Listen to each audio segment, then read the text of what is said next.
just want to cry. Whenever I want to give up, you just reminded me why I do this. If you say no, how are you going to feel? I said, well, I'm going to regret it for the rest of my life. The answers are in here somewhere. I just need to find them. Well, welcome. Today we're shifting with Andy Smith, creator of Sober in Seven, a simple seven-step approach to alcohol recovery and addiction treatment that has completely transformed Andy's life and helped to change the lives of thousands of others, including me. Welcome, Andy. Oh, hey, it's just so nice to kind of reconnect. And yeah, I'm thrilled for you. I'm thrilled for me. And yeah, this is a very interesting kind of journey. And yeah, I'm just very honored to be able to talk about it with you. So glad you made some time. Really appreciate it. So first, I like to ask all my guests. It's my parlor game that I made up, and I have fun with it at dinner parties with my friends. And so I'm going to ask you, what's your current first world problem? Um, my current first world problem is really just finding time. I think that is my biggest challenge. I think when I look at the kind of place I'm at in with my business, I love what I do. I'm very passionate about helping more people, but I need to be able to clone myself three times over. So I guess that kind of Simplicity. leans into a bit of technology as well, trying to sort of augment what I do and automate things a bit so I can actually do what I do best, which is that kind of one-on-one connection, helping people overcome their own blocks. And I think one of the things about being a sort of a solopreneur or whatever the term is, but I'm building a team, but you kind of have to learn everything yourself, and that means really kind of leaning into the stuff that you're not good at. My background in the corporate world. I used to recruit people who were great at the stuff that I was rubbish at. And then I had to become those people. So, detail, kind of things like that, and just not my thing. I'm a big picture guy. And yeah, it can sometimes be uncomfortable, shall we say. So that's a very long way of answering your questions. But I think for me, it's around kind of using technology to increase my time. Answer. And I'm in the middle of completing an article on that very topic. I don't know if you had a chance to read Playing with Time, which was one of the articles that I wrote on LinkedIn, which is talking about how do we find the time to incorporate all of the healthy mind platter into our lives to make ourselves as whole and healthy as we possibly can be. And I'm looking for the ways that we can leverage technology and decrease that scariness of tech, that people are concerned that it's going to take over the world and be Hal from 2001 or something awful like that. But I'll be interested to talk to you a little bit later about what you've learned and what you have been able to automate and utilize. But I'm gonna circle us back to Sober and Seven, and I want to think a little bit about, when you started your own personal journey way back when. First of all, I don't even know how long ago it was, so maybe you can tell me that as well.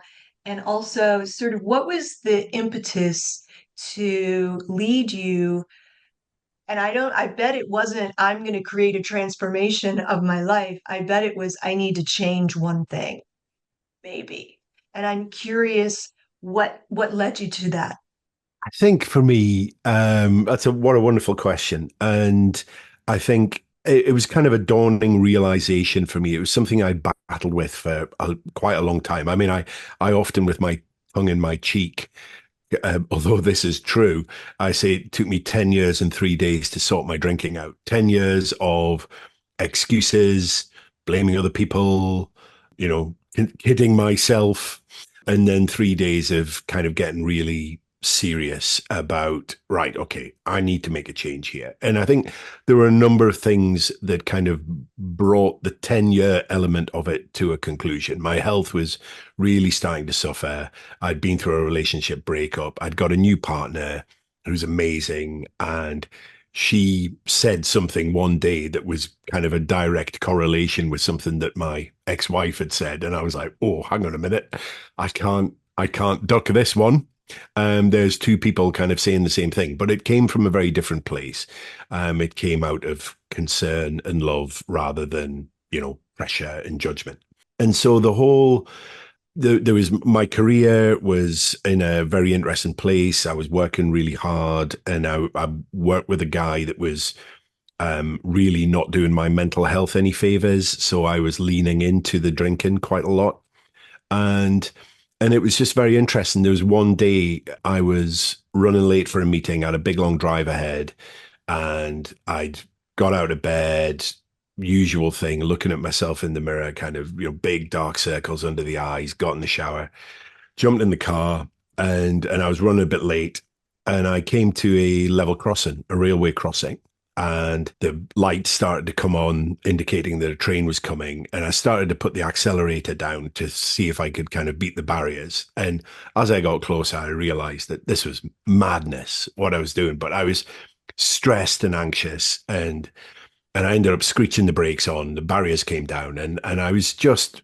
really questioning some of my life choices, to be honest. And I just thought, oh, how has it come to this? And then the Michael Jackson song, The Man in the Mirror, came on the radio. And I've heard this song hundreds of times before, and Why I'd that never moment? really, and I love and that. so I was kind of soul searching, and I guess open in terms of just how I was just asking lots of questions. And that the line in the chorus, I'm starting with the man in the mirror and I'm asking him to change his ways.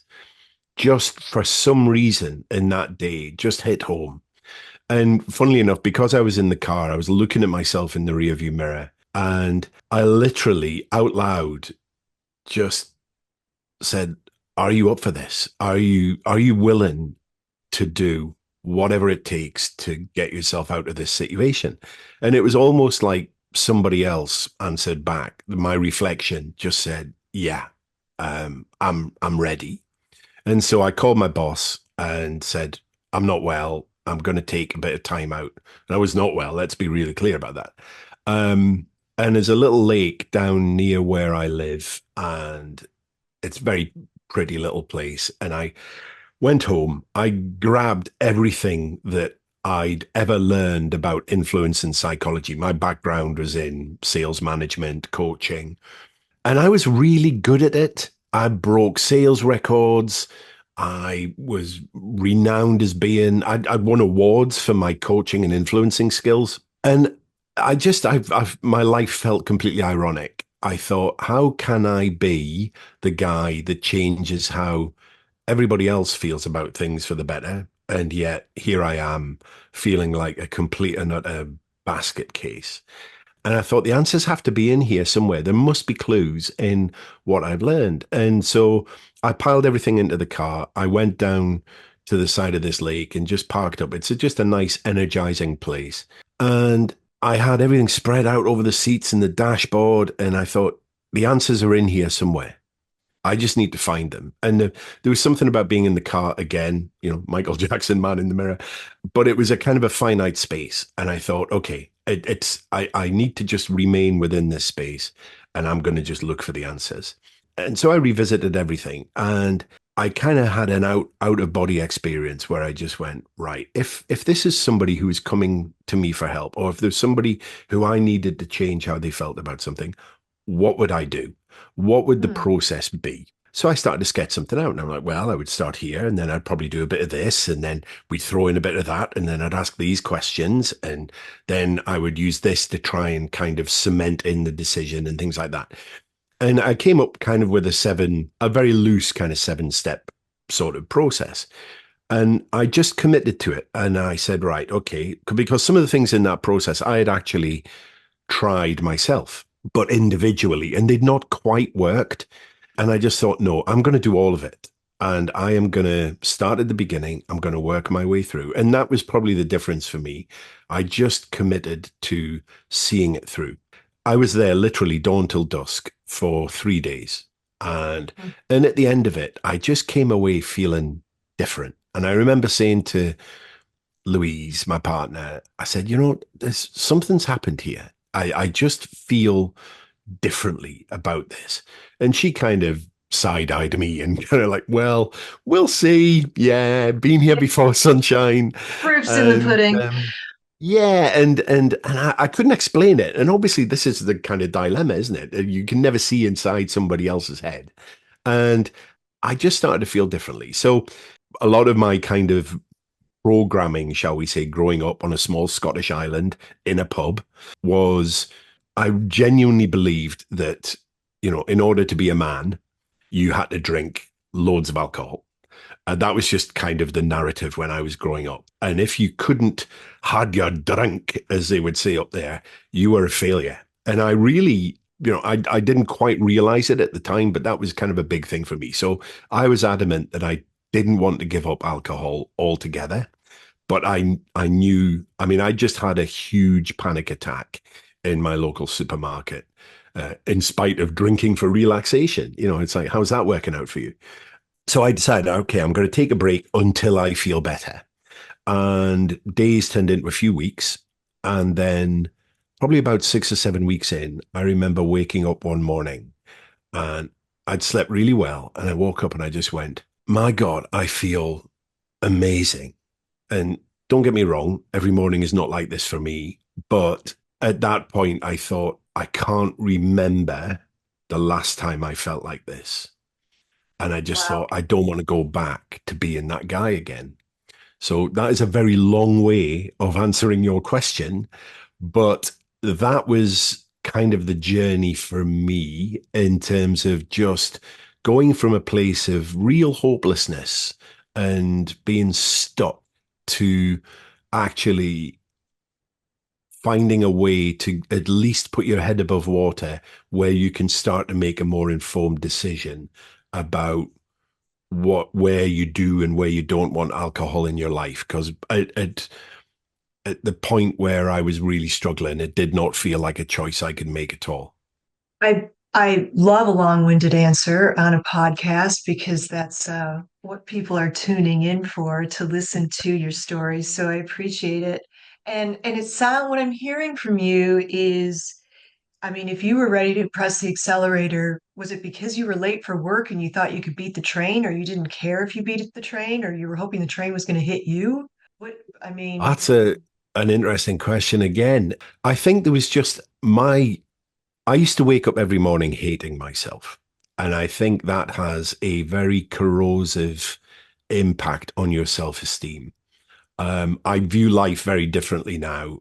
And I think probably all of those things were true. It was, a sense of screwed up priorities. It's like I will put my personal safety at risk for the job I have, but also just a total lack of kind of self care, self worth, whatever you want to say. Almost, I didn't care whether the train was to hit me or not. It felt like a risk worth taking. And when I look at my life now, in terms of some of the things I do silly things on my bike for charity and things like that.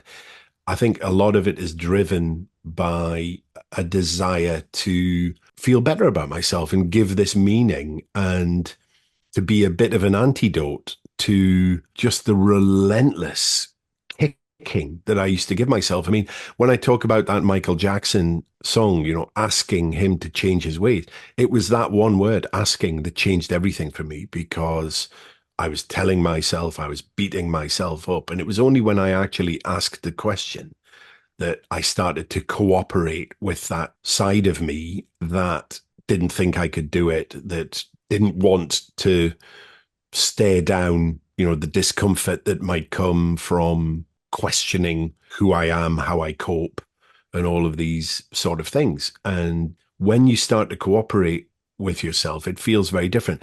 There was somebody, I was listening to an interview with somebody, and they said, it's a bit like playing tennis when you are battling against yourself. Your opponent on the other side of the net is also you. So it knows every shot that's coming. If you train harder, they train harder too. It doesn't matter how hard you serve the ball, the return will be even harder. But what if you beckon that other person around onto your side of the net and started playing doubles against others, you'd be virtually unbeatable because you cooperate, you know what the other person's thinking. And I think that moment for me was a really kind of seminal one, just moving from beating yourself up to actually asking yourself, okay, how do we make this work?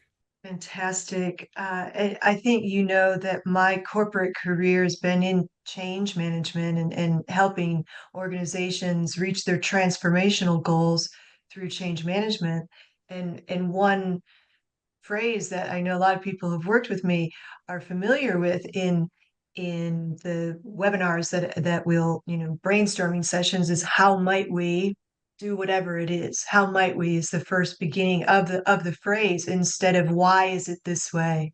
Because why will produce a list of potentially negative things, likely negative things, Yeah, and get you stuck in possible blame gaming. And instead of you could surpass all of that and say, how might we get over here? And then you create your vision statement and you get action items and more positive conversations going. So I love that you brought that up. I'm curious too.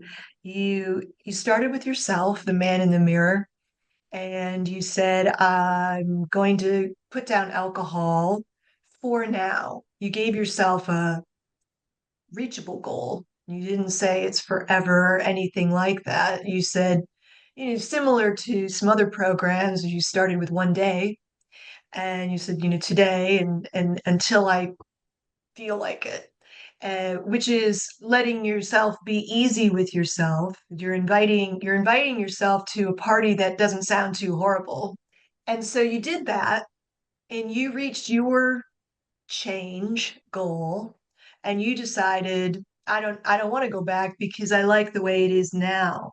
So walk me through, if you will, how you got from that, like, yay me, now I'm in a good space, I'm healthy, I can do these other things.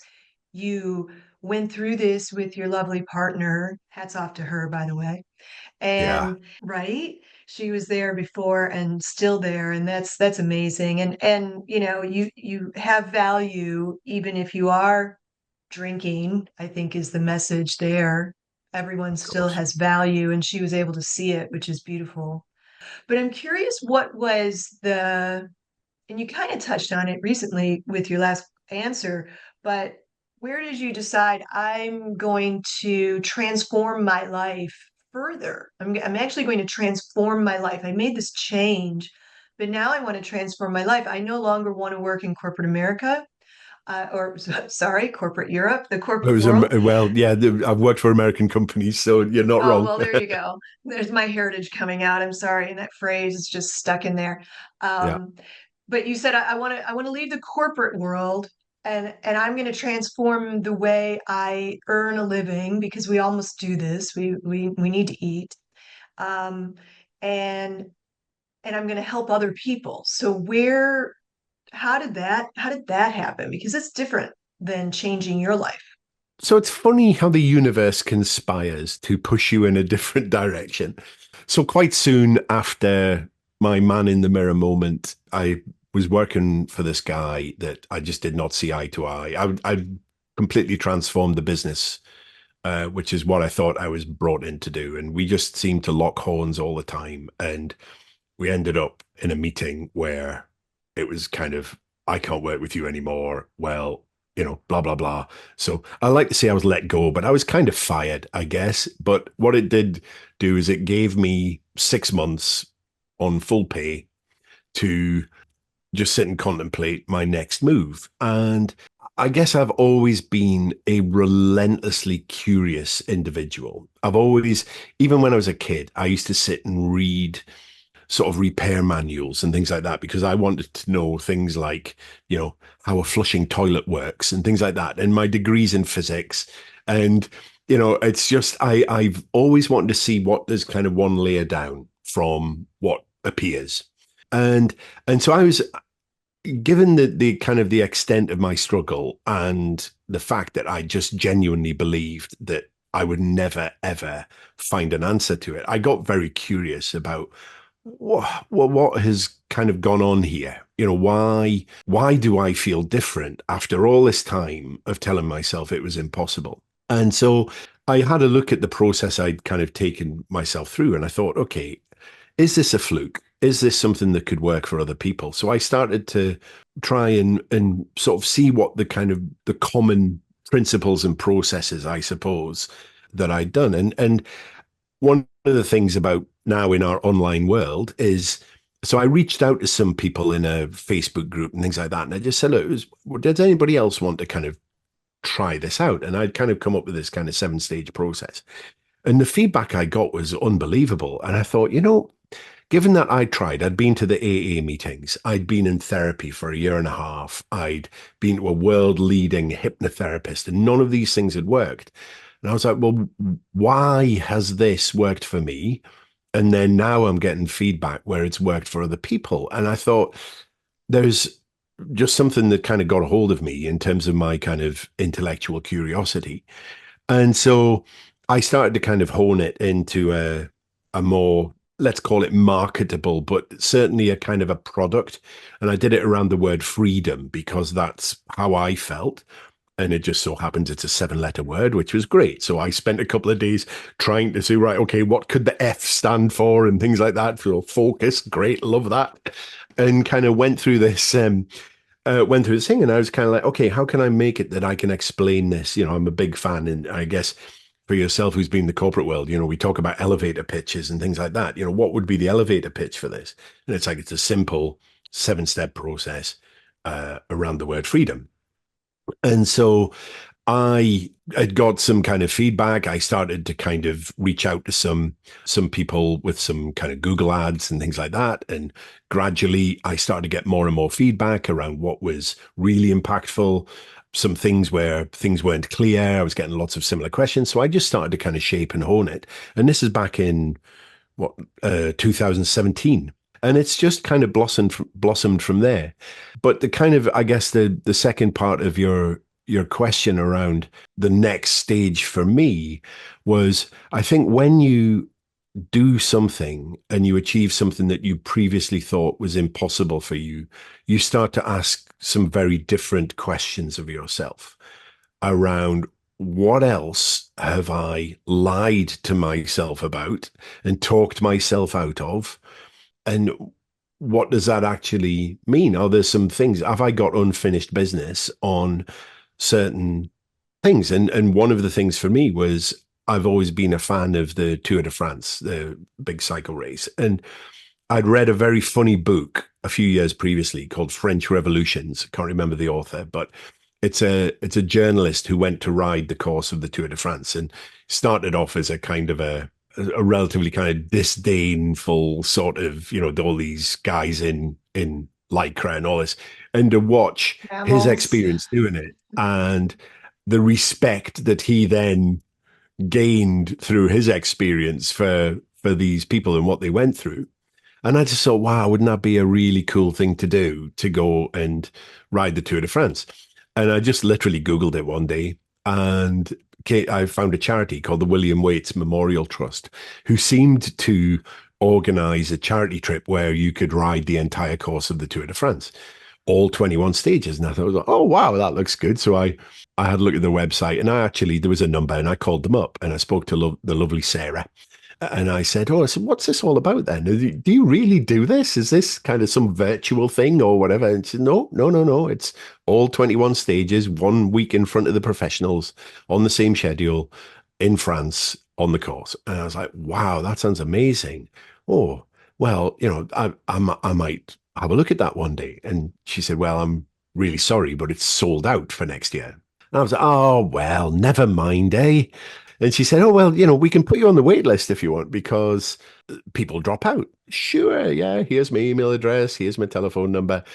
Didn't really think too much more about it. And probably about 6 weeks went by, and I was starting to look after myself much more. I was getting down the gym, I was doing a bit more cycling, spin classes, things like that. And then the phone rang one day, and it was Sarah, and she said, right, a place has come up. You're next on the list, but we need an answer, whether you're in or whether you're out, within 2 hours. Otherwise, we'll move on to somebody else because we've got to fill this space. Now, bearing in mind, at the time of this phone call, I didn't even own a bike. I was sort of like, okay, now I've got to make a decision. I've actually got to say no to this. And so she said, go and have a think about it. I went and had to speak to the lovely Louise, and we talked about it. And she said, look, if you were to do it, would you train? Would you put in what was now? I was like, yeah, this would be amazing. It just got a hold of me. I was really kind of passionate about it. And I was like, yeah, but it's 3 weeks and we've got a young son together, and how's that going to work? And she said, look, we'll make it work if you want to do it. She said, if you say no, how are you going to feel? And I said, well, I'm going to regret it for the rest of my life. And she said, well, there's your answer, isn't it? And so it's interesting again how the universe conspires. Within 2 weeks, one of my friends, I started saying like, oh, you're not going to believe what I've just signed up for. And everybody's like, really?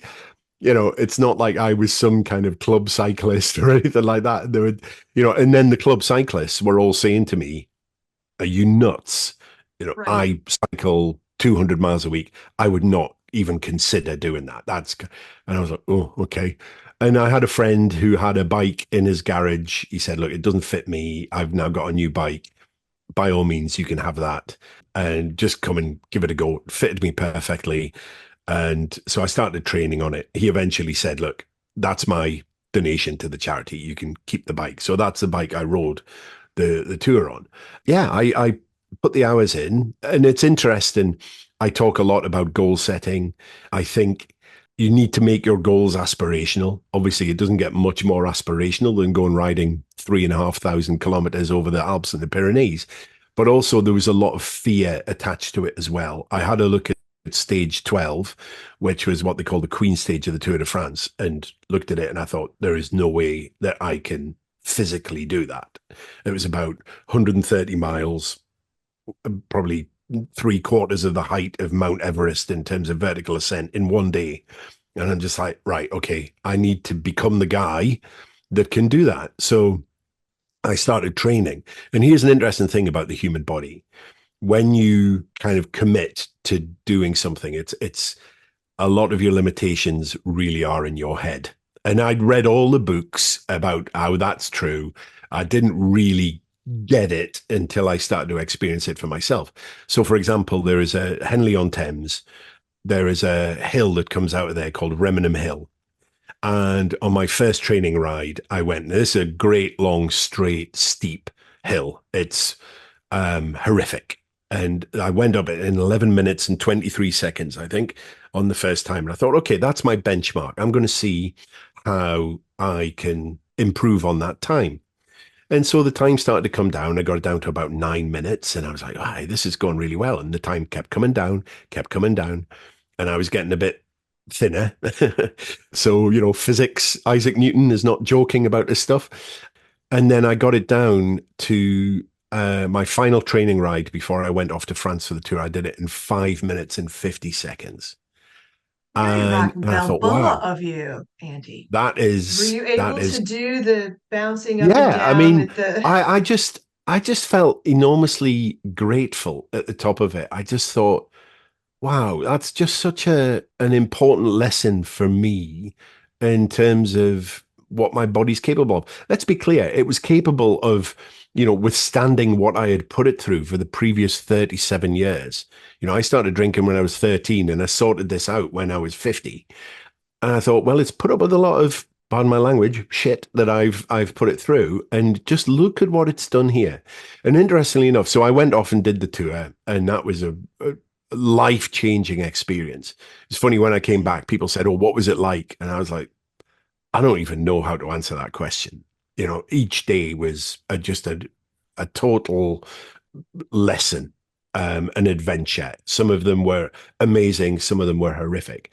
But I came back to Remenham Hill and I was full of cold about 2 weeks after I came back from the tour. And I was full of cold, but I thought, you know what, I'm going to try Remenham Hill. I'd lost 17 pounds in 3 weeks wow. on the bike. And I thought I'll give it a go. So even though I was not feeling great, I did it in 5 minutes and 7 seconds. And Right.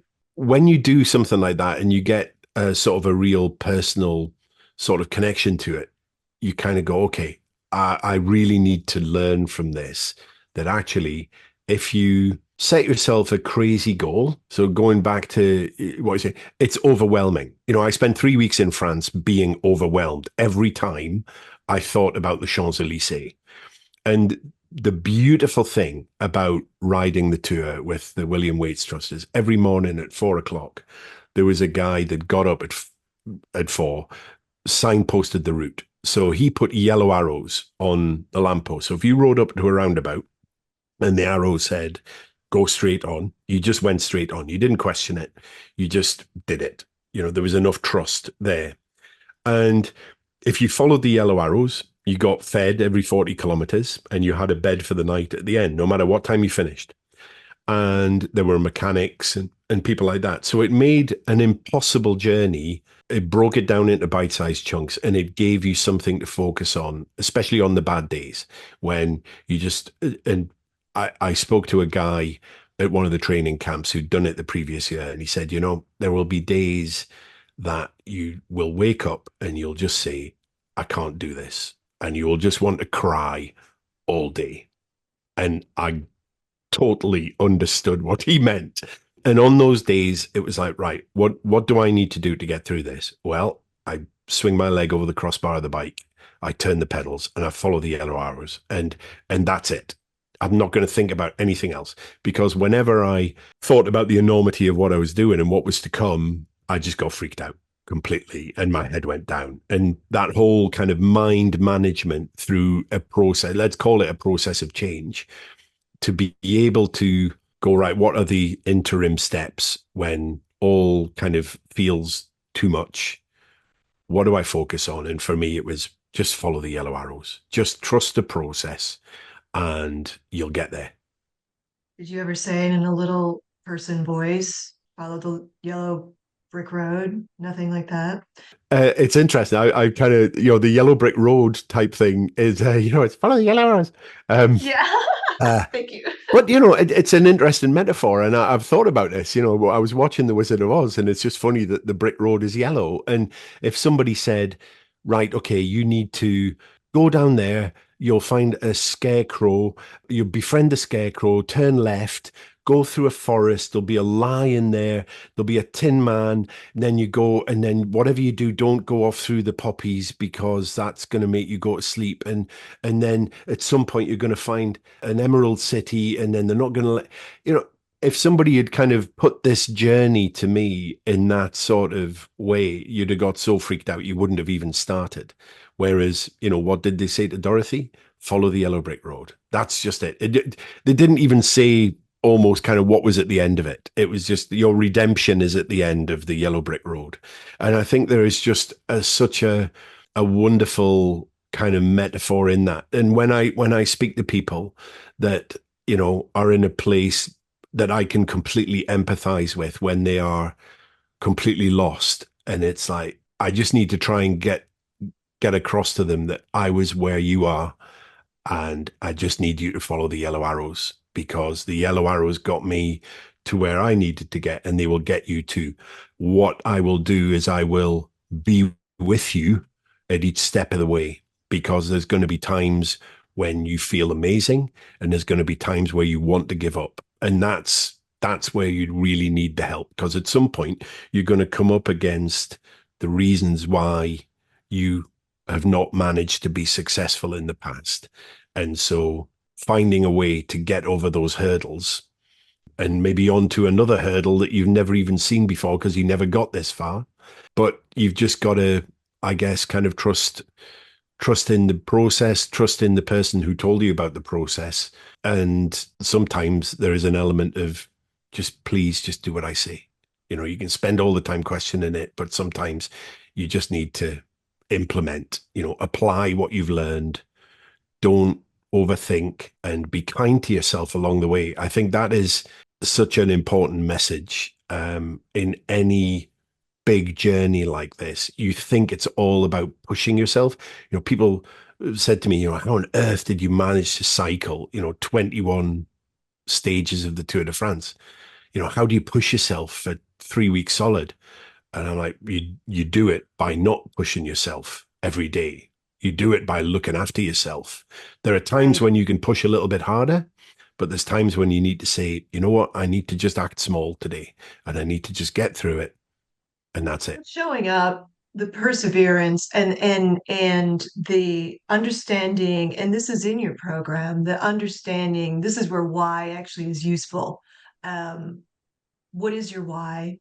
And articulate that at the very beginning when you're in that moment where you were in your car at the peaceful area with all of your books because you're very motivated in that space. 3 months on, you're going to need to revisit that perhaps to continue doing what you started because this is my why. You can make it very large in your home perhaps somewhere, and whatever your why is, my liver, my skin. Vanity can be a very big motivator for many people, and For sure. hail. Fantastic. Children, be there to take care of other people. The only way I can get back to work, perhaps, is because I must put this down and I owe it to myself, whatever your why is. Super, super important to be able to carry on those days when, gosh, I'm weak today. And that's a really, really insightful point because I think the why, if there's one thing I've kind of noticed on this journey, the why tends to come from a position of pain initially. And you need that energy. You need to go, you know what, I'm not willing to put up with this anymore. Yeah, Maybe I've been given an ultimatum by my partner. Maybe the doctor has told me, look, your liver is in poor shape here. Um, or maybe, you've texted somebody and you're really embarrassed about it, or you've made a fool of yourself at a work do, or whatever. That pain generally tends to be what gets you going, what makes you type into Google, how do I stop drinking? And you need that, but it will not get you to where you want to be. You have to turn this into an aspirational why. And sometimes I speak to people that have been given an ultimatum by the partner. And I remember a very clear conversation with a guy, probably a number of years ago now, who's said, look, I need to sort this out because my missus is going to throw me out. And I said, okay, that's great motivation today. But every day that goes by that you don't get thrown out, that motivation is going to fade over time. Yeah, it's yeah, just normal psychology and self protection. I said, let me ask you a question. I said, when you were a younger man, what kind of husband did you want to be? What kind of father did you want to be? And he started to talk very eloquently about, loving husband, inspiration to his kids, all this kind of stuff. And I said, well, how does alcohol fit into that picture? And there was a yes. bit of silence on the end of the phone. And he swore. He just used the F word, one word. I said, exactly. This is not about not getting thrown out. This is about you being the guy that you are always meant to be. And Absolutely. that's what we need to use to fuel the fire in the long run. Make no mistake, when you sort this out, everybody else in your life will benefit. But the Mm. primary recipient of this has to be you because you're the one that has to have the courage to stare this down, who has to have, the self-awareness to kind of go, you know what, is this serving me? And, so I think why is really important. And in the same way that with the Tour de France, the why was very nebulous for me, but it was extremely aspirational. It was just I couldn't really explain it to anybody else. It was just, you know what, it sounds like an amazing thing to do. But there was also a fear-based goal with it. It's like now I've committed. I don't want to make a fool of myself when I get to the Alps. I don't This want to is where get to the that ego first can be mountain. really handy. Yeah. And that's what got me out on the bike on a wet Monday morning, knowing I've got to go out and ride 100 miles in this. And everything is screaming no. And the Col de Tourmalet, which is a massive mountain in the Pyrenees, they actually just rode over it in the tour a few days ago. Um, that mountain scared the living whatever out of me. And every time where I felt like not doing something, and it was the thing I said to myself. So in the same way, follow the yellow brick road, there was you will regret it on the Tourmalet if you don't. And that was powerful for me. It really kicked my butt to do what I need to do. So I think, when we talk about goal setting, it always starts from I need to get out of this painful, uncomfortable situation, but I'm scared because I don't know what the alternative looks like. And that can feel more scary than the kind of the current reality. So we've got to start to fuel that. We've got to take some of the uncertainty away. It's like how, and that's a coaching process. How would your life improve if you were to sort this out? What dreams do you have that you've maybe put on the back burner? So you mentioned about, living a day at a time and kind of starting small and things like that. Absolutely. That is how you get started. But at some point, if you want a lasting solution on this, whether it's drinking, whether it's whatever, at some point you have to look up, because it's not just about getting by. There has to be something loftier. If you're cycling up the Col de Tourmalet, you have to be in the moment. You've got to follow the yellow arrows. You've got to keep turning the pedals. Sometimes it's really, really steep. Sometimes it's a little bit more manageable. But the goal is to get to the top of the mountain, because the feeling you're going to get when you get to the top of the mountain. It's not just about the suffering on the way up. There has to be a payoff at the end of it. Yes. And first of all, let me just take a little break and say congratulations for doing that. And like, wow, because we hear about famous people and the people who've won it, and you see those masses of professionals who are doing it. And Yeah. you're the only regular person I know who's managed this, and now other people know that it's something that they could do if they Yeah. felt like it. So I'll get the details and put it into comments and things for people in case they're interested later. But also I Sure. wanted to touch on another thing that occurred to me, and maybe you'll agree, is this notion of why, and being able to make it super poignant as you did for the gentleman that you referred to. Because one thing that comes up, I think, and it came up a little bit for me, I happen to have a very supportive group around me who didn't care that I was not going to be the person with the best wine at the dinner party anymore. Yeah. And they were like, we just want you, so it's fine. Can you please cook? Right. So I had another skill that I could employ. But but really, I think it's a big, big hurdle. And it's getting easier these days because I think people like yourself, your program and others are broadening the idea that alcohol isn't a necessity as we've Yeah. been grown to believe.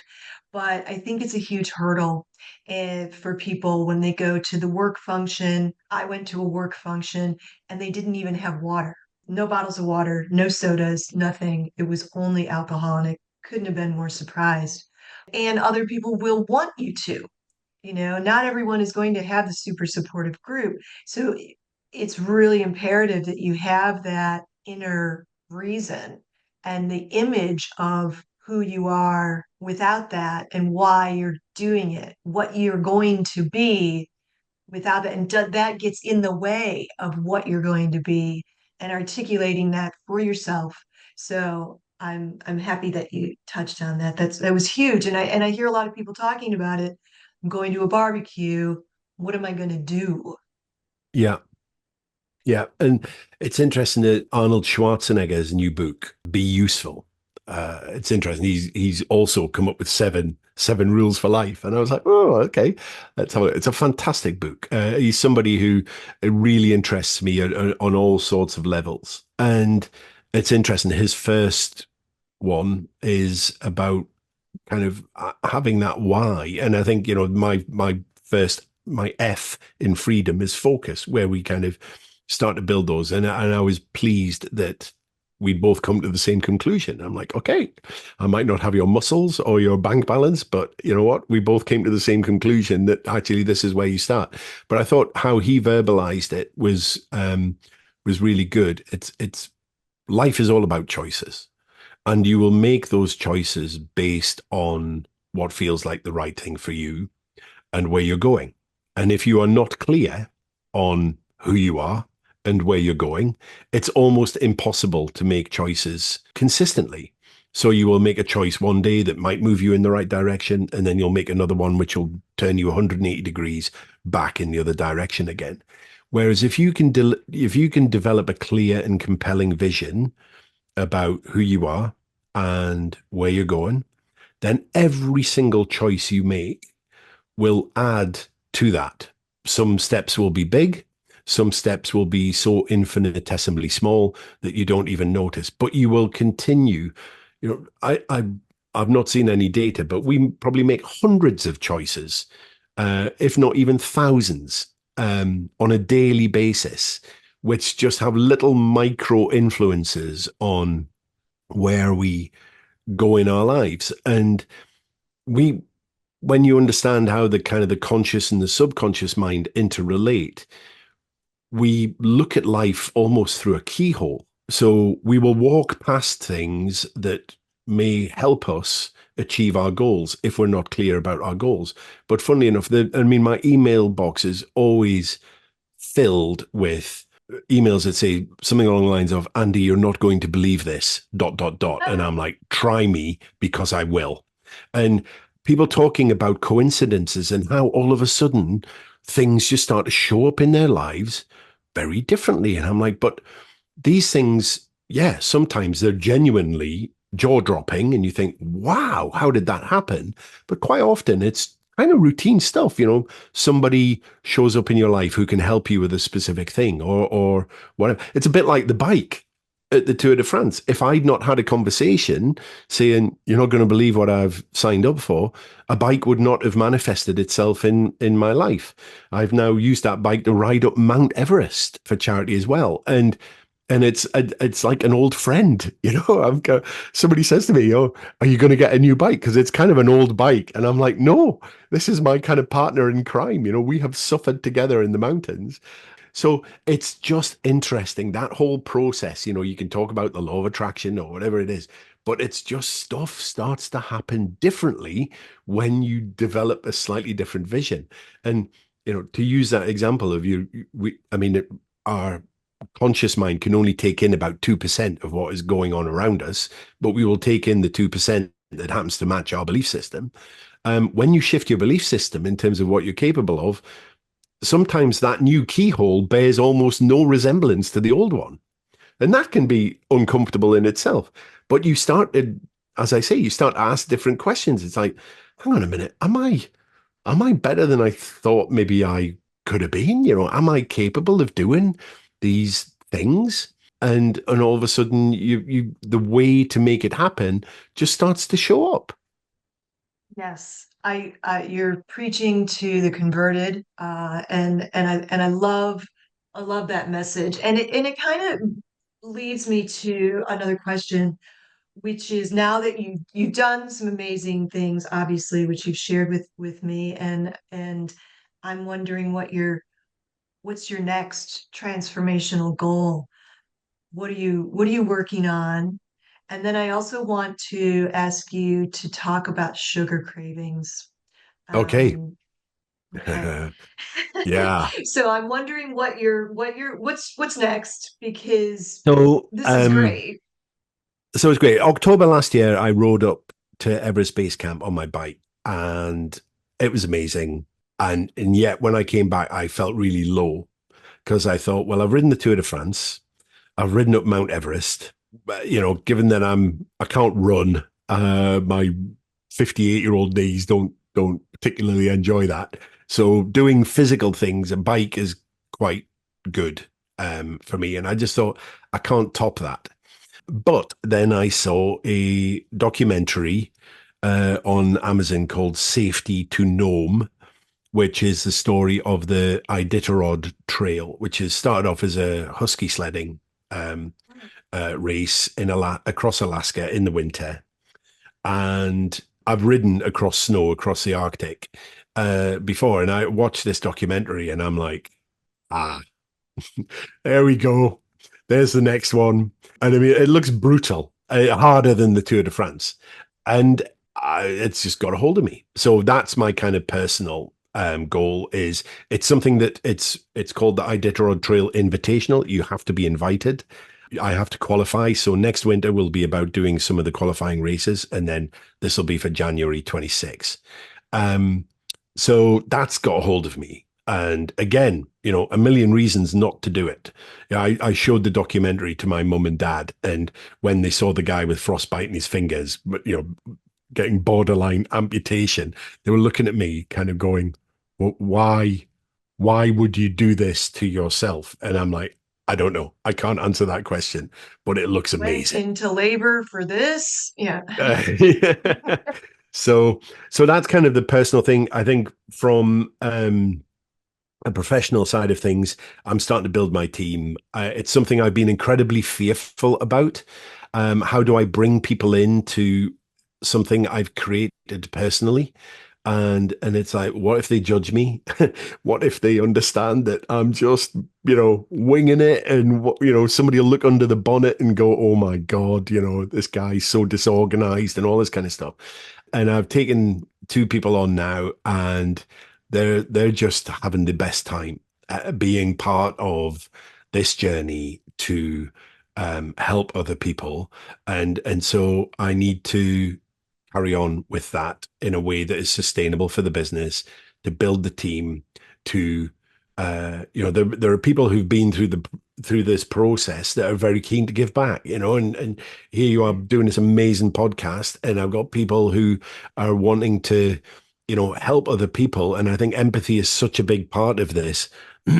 When I think we've moved so far in the 7 years that I've done this, where it's kind of like, oh, you had a drink problem, and you kind of think you're some kind of down and out, and there's clearly something wrong with you. I think it's now we're kind of going, look, people get hooked on addictive substances, whether it's energy drinks, whether it's cigarettes, whether it's alcohol, whether it's class A drugs or whatever. The process is remarkably similar. These are not broken people. These are people who just want to kind of go, right, okay, I've got myself into a bit of a cul-de-sac here, and I want to get out of it, and I want somebody to show me how, because as my next recruit would say, a really cracking guy, and I was chatting to him on Zoom, and he said, he says, you can't see the label when you're inside the jam jar. And I thought, what a wonderful turn of phrase that is. And that's how I felt, and it took me to, man in the mirror, to get outside of the jam jar and have a look at the label. So yeah, I want to help more people. And in order to do that, to go back to, I guess, how we started this conversation, is around how do I use technology, but also how do I use other people to still deliver the same experience so I can help more people. I want to leave a smoking crater in the field of alcohol addiction. I want to really challenge some of the norms. I want to inspire people through kind of what I do to kind of go, look, your life gets better. It doesn't get worse. You're doing this with your podcast and things like that. When I see people, with more energy, more time, more money, and what they do with that, that's a legacy to leave behind. So I'm really passionate about that. To go to your point on sugar cravings, Oh dear. this is That's the worst, right? yeah, and it's something that I experienced myself when I was going through this, and I thought, oh, it's probably just me. I spent 37 years not having a sweet tooth at all. And then I quit drinking. I'm like, oh my God, why do tubs of Ben and Jerry's, why do they actually have a lid that you can put back on? Because, What's it you for? just, Yeah. and actually there are a lot of things that happen when you stop drinking alcohol. And I've been looking into this more and more and more. And my background is in the pharmaceutical industry. I have been responsible for selling drugs in diabetes, particularly type 2 diabetes. So I understand a lot of the Oh, metabolic processes going on. And I started off, I think the kind of the overriding narrative is, if you've been getting a lot of sugar from alcohol, when you stop, you will start to crave it because your body is used to it. And that's true, but it is not the whole picture. And one of the things I've been researching about, so your pancreas is what creates insulin. So basically, and there'll be people saying, look, you're being oversimplistic, but I just want to kind of make this as kind of digestible for people, no pun intended, as possible. But the role of insulin is to drop your blood sugar. So when you eat something, it goes through your gut. The glucose goes into your bloodstream, your blood sugar goes up, your body burns it as energy. Anything that is not usable in the moment, your pancreas secretes insulin, and then that glucose is taken out of your blood and it's put away as fat for a rainy day. And then that process, when you're in a starvation situation, that process reverses and your body consumes its fat for energy, turns it back into glucose. Very simplistic way of looking at it. But alcohol, one of the effects that alcohol has is to deplete the role of the pancreas. So it actually suppresses its action. So what happens is when you stop drinking, your pancreas starts to rev up again. More insulin means more sugar is taken out of your blood and put away as fat. So, I would love to say that everybody has this universal experience. It's great. Stop drinking, you'll instantly become size zero supermodel or whatever. It's funnily enough, did not happen for me. My hair didn't grow back and I didn't reverse in age. Although physically I did. I probably in better shape Yes. now than I was in my 30s. But it's not necessarily this kind of magic bullet for kind of weight loss and things like that. And a lot of people really struggle with the sugar cravings. So if you think about what's happening, your pancreas is almost certainly to relative to when you drink is overproducing insulin, which means that your blood sugar starts to drop. The way you react, normal healthy people will react to low blood sugar is they will, I need to eat. I need something sweet. I need something to kind of get that blood sugar up again. So there are lots of different things going on. And this is why a lot of people really struggle with sugar cravings. So there's probably a couple of things you can do. One is make sure that when you're getting sugar, you get it from a good place. There are, the top, sorry, other ice creams are available, but Ben and Jerry's was always and it continues to be my weapon Jealous. of choice. Yeah. So you can get things that are very sugar heavy, but have got almost no kind of additional nutritional value, or you can pursue things like fruit, bananas, grapes, strawberries, things like that will actually give you more of a sugar hit, but then you get the vitamins and the nutrients, the minerals and things like that. So that's kind of one thing in terms of kind of replacement. But the other thing as well is in terms of managing your kind of blood sugar better is just starting to think about your diet and, not kind of pushing your pancreas too hard by kind of indulging the sugar too much. And then over time, your body does find a bit of, this overused phrase that we have post pandemic of a new normal. Everything does balance out. Your body is an amazing machine at seeking balance in all things. But quite often, what tends to happen is people get sugar cravings, they start pushing all the sugar into the system because I'm desperate for it. The pancreas continues to rev up because it's got more work to do now to try and take the blood sugar out. And you end up in the kind of a slightly new cycle. Yes, yeah, no, that makes sense. And I think though in the very beginning stages, if anybody of the listeners are curious, sober curious and interested in embarking on something longer than what do they call it, dry September or Dry whatever January. month it Yeah. is, and if someone's going to go down that route, I think probably just let yourself be in the beginning Oh, yeah. and eat the Ben and Jerry's and enjoy it. Eat Yeah. joyfully. I feel burns more calories than eating with guilt. So, like, just be happy about it and be really Yeah. glad that it's not a bottle of wine or whatever your poison was to begin with. And then think about equilibrium as you go. And Um, the other yeah. kind of hormone and kind of neurochemical that's a big part of this is dopamine. And whether it's social media, gambling, cigarettes, alcohol, it's all about dopamine. Right. These are substances and experiences that kick off your reward center. Sugar is also one of them. So one thing that your body is craving is dopamine. And, you know, if in the early stages, as you say, Ben and Jerry's, it's kind of like, yeah, I might not feel particularly proud of myself for eating this, but it could be a bottle of wine. And if this is how I get my dopamine today, then make no mistake, I'm not going to get thrown out by the missus to go back to that chap that I was talking about for eating a Mars bar.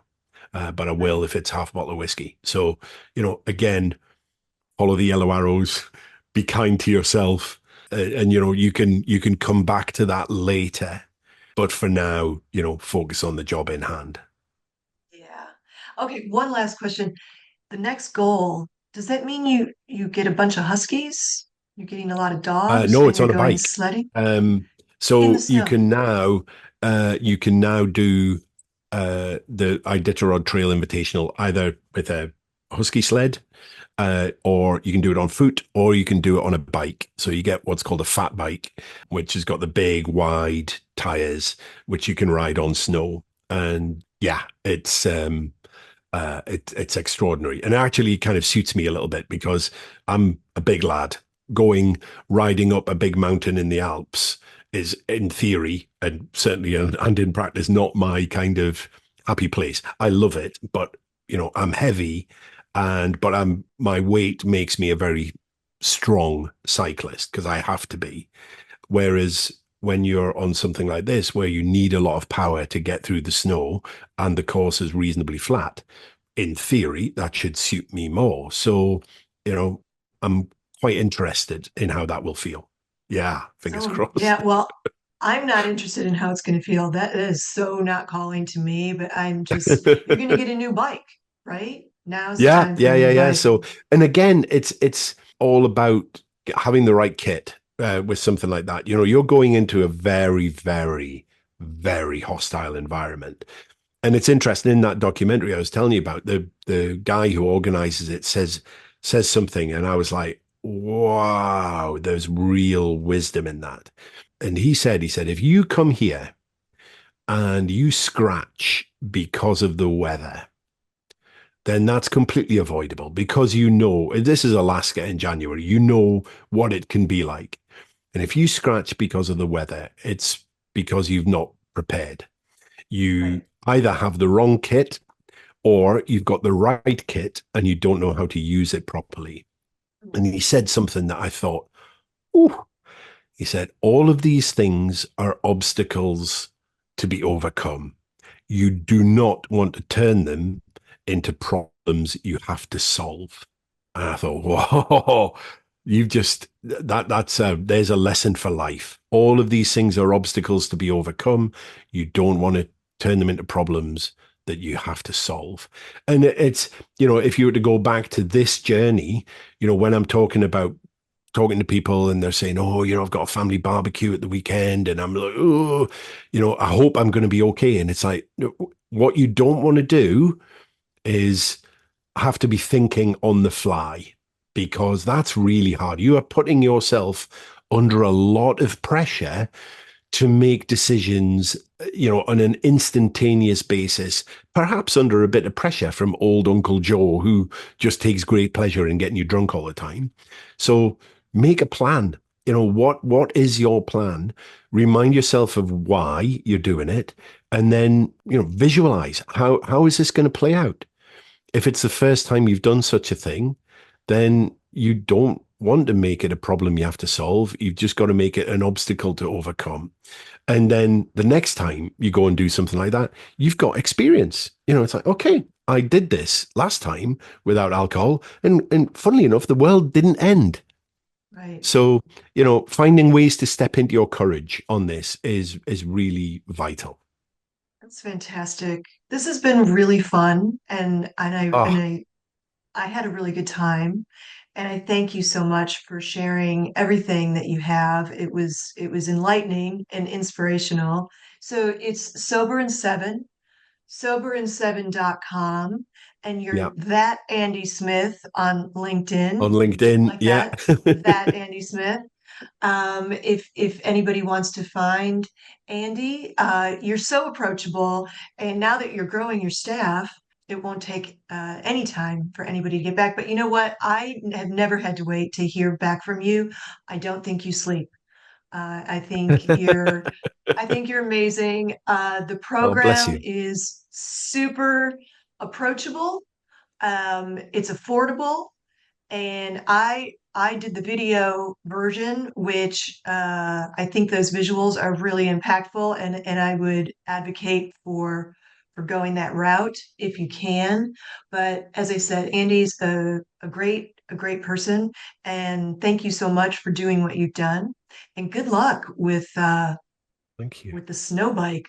Yikes. But can I also just say, the thing that makes me passionate about what I do Yeah. is seeing people like you put it to good work.